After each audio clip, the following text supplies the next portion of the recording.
하고 국회를 독점하겠다라는 일당 독재하겠다라는 민주당의 속내를 드러내는 또 다른 하나의 장면이라고 생각합니다.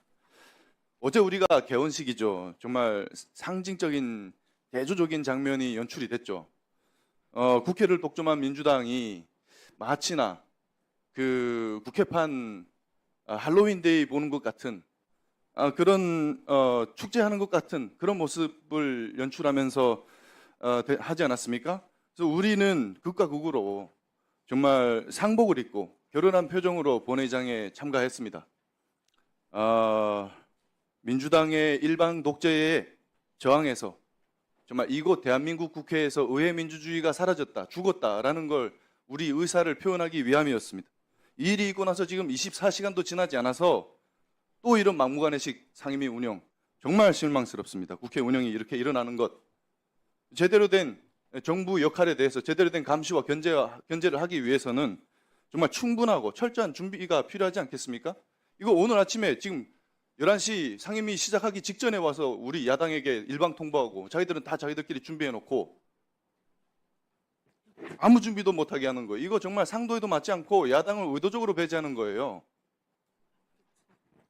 이렇게 일방적으로 운영한다고 해서 이재명 정부의 실책이 가려지고 전 정부의 실책이 더 커지고 이진숙 위원장이 더 나쁜 사람이 되는 거 아니지 않습니까?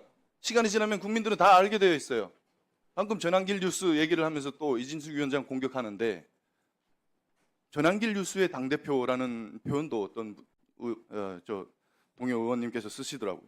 그러면은 민주당은 김어준 당의 당대표고 김어준 당의 출신의 대통령입니까? 지난 22대 총선 때 여러 국회의원 후보들께서 김어준 유튜브에 나가서 김어준 씨가 시청자들한테 절하라고 하면 우르르 가서 절하고 다 보지 않았습니까? 우리 국민이?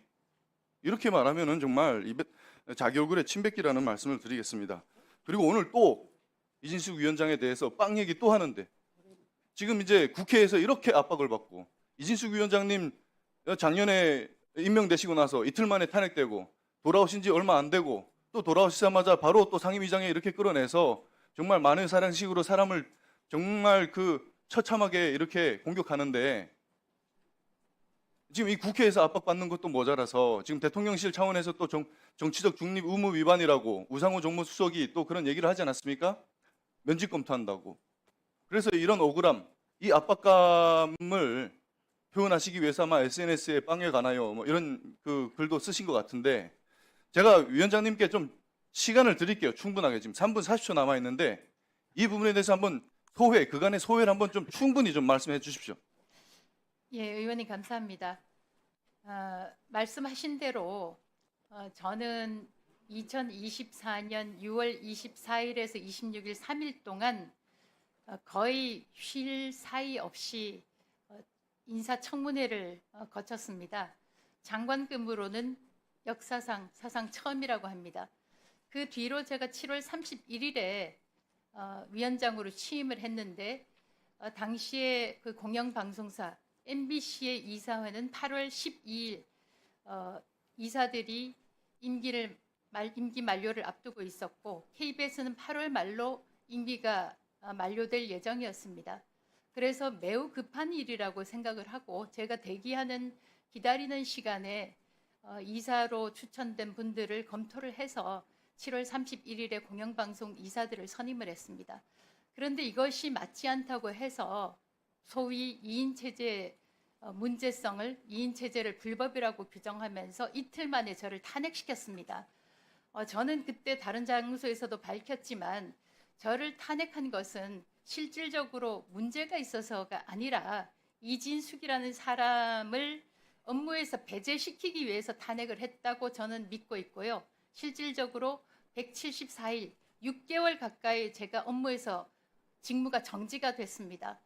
방송통신위원회는 김태규 부위원장 한 사람으로 사실상 직무가 돌아가지 않았습니다. 근데 이게 굉장히 중요한 사안들이 그때 많았습니다. 실질적으로 글로벌 테크에 대한 과징금도 저희가 심의 의결을 할 수 있었는데 하지를 못했습니다. 거의 1,000억 원 가까이 제가 정확한 액수는 말씀을 드리지 못하지만 수백억 원에 이르는 과징금도 저희가 심의 의결을 하지 못하고 지나갔습니다. 그런데 올해 초에 미국의 행정부가 정권이 교체가 되면서 사실상 이것들이 그 관세 협상 때문에 저희가 이 과징금을 지금 물릴 수 있을지 여부도 모르겠습니다. 민주당에서는 글로벌 테크에도 그 국내 기업에 못지않게 공평하게 공정하게 대응을 하라고 이야기하면서 사실상 저희는 그 손발이 다 묶였던 상태였습니다. 그래서 의원님께서 그 시간을 주셨으니까 아까 어떤 의원님께서 말씀을 하시는데 탄핵 심판에서 물론 4대 4라고 이야기하지만 제가 그 기각을 당했습니다. 그 얘기는 2인 체제로 최소한의 방송통신위원회 업무를 할 수 있다라고 저는 생각을 합니다. 물론 이제 사법부 판단에 따라서 엇갈린 판단이 나온 것도 있습니다만 왜 이렇게 2인 체제를 5인으로 복구시킬 생각은 않고 방송 미디어 통신위원회라고 이름을 바꾸면서까지 이 기관을 무력화시키는지 저희 기관의 직원들이 정말 자괴감을 느끼고 최근에는 방송통신위원회를 떠나고 싶다는 의견을 이야기하는 경우도 많다고 합니다. 다시 한번 5인 체제 복구시켜 주실 것을 강력하게 희망합니다. 5인 체제 복구하면은 지금 자기들 불리하니까 복구 안 시키는 거 아닙니까? 아이고, 그렇죠? 자기들이 이 뭐- 국민이 다 알고 계십니다. 저는 예. 도대체 왜 1분 더 복구를 시키지 드리세요. 않는지 이해할 1분, 수가 1분 더 없습니다. 드리세요. 자, 그러면 지금 이진숙 위원장님 1인, 그리고 대통령목 부위원장 1인, 그리고 여당목 1인, 야당목 2인 하게 되면 지금 우리 야당 측에 유리하다고 판단돼서 지금 복귀 안 시키는 5인 체제를 복원시키지 않는 거 아니겠습니까? 그렇죠? 지난번에 최형두 간사께서 그런 말씀을 하셨는데 야당에서 2명, 국회에서 2명 추천하는 것을 야당 일방적으로 하지 않겠다.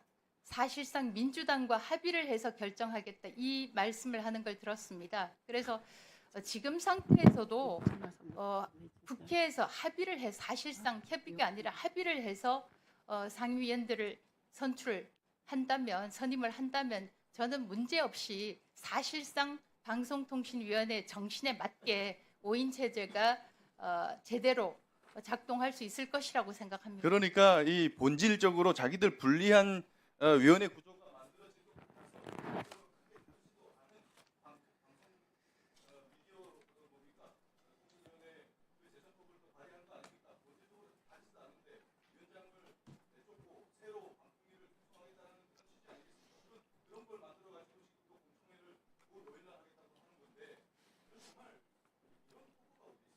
이진숙을 저기요, 축출하기 그만하시고요. 위해서 하는 법이라고 지금 시간이 생각하는 한참 분들도 지났고 있습니다. 박충건 의원님 자기자기 하지 마세요. 정듭니다. 저 김현 의원님 2분 드리겠습니다.